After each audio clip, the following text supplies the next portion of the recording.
The following quote was by Ozzy Osbourne. "Every day I wake up, I say, thank you. That's not something I ever used to do." In the twilight of his legendary career, Ozzy Osbourne has shown a striking evolution, not just as a rock icon, but as a man who's increasingly vocal about gratitude.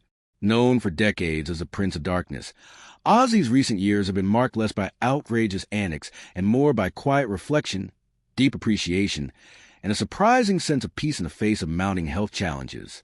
Gratitude wasn't always part of Ozzy's public persona. Rising to fame as the frontman of Black Sabbath in the 1970s, he built his reputation on chaos, controversy, and a life lived loud. But time and pain have a way of reshaping a person. In interviews in the past few years, Ozzy has opened up about his struggles with Parkinson's disease, multiple surgeries, and the wear and tear of decades of touring. Yet rather than retreating into bitterness or despair, he has often returned to a central theme: how lucky he feels just to be here. "I'm not afraid of dying," Ozzy said in a 2023 interview, "but I don't want to die just yet. I've got too much to be thankful for."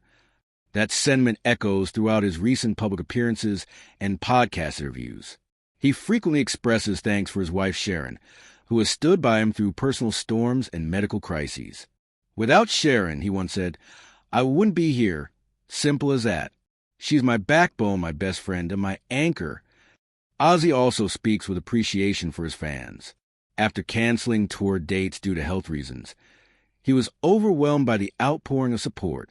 "I miss the stage. I miss my fans more than anything," he said. "The love they've shown me. I'll never take that for granted." His gratitude extends to the simple things now. Being able to walk a bit farther, sit in the sun, or have a quiet day with his grandchildren.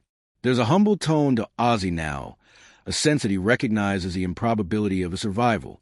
Given his years of addiction and the extremes of rock stardom, it's almost miraculous that he's made it to his 70s. "I should have been dead 100 times, he said with a dark chuckle. "But here I am, and I thank God every day." His gratitude isn't just personal.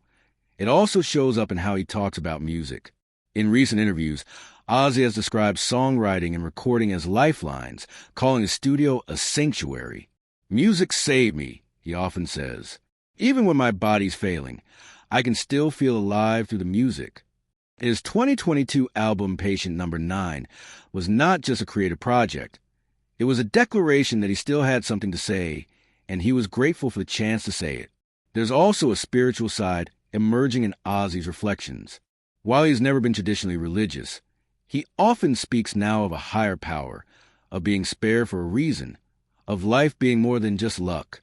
"I'm not sure why I'm still around," he mused in a radio interview, "but maybe it's so I can tell people not to waste their lives. Every day is a gift, even the shitty ones." In his final chapter, Ozzy Osbourne is no longer simply the wild man of metal. He's a survivor who is looking back with clarity and humility. His thoughts on gratitude are a hard one, forged in suffering and softened by love. Whether he's sitting quietly in his garden or reminiscing about his days on tour, Ozzy's message now is consistent and clear. He's grateful for life, for love, for the music, and for one more day.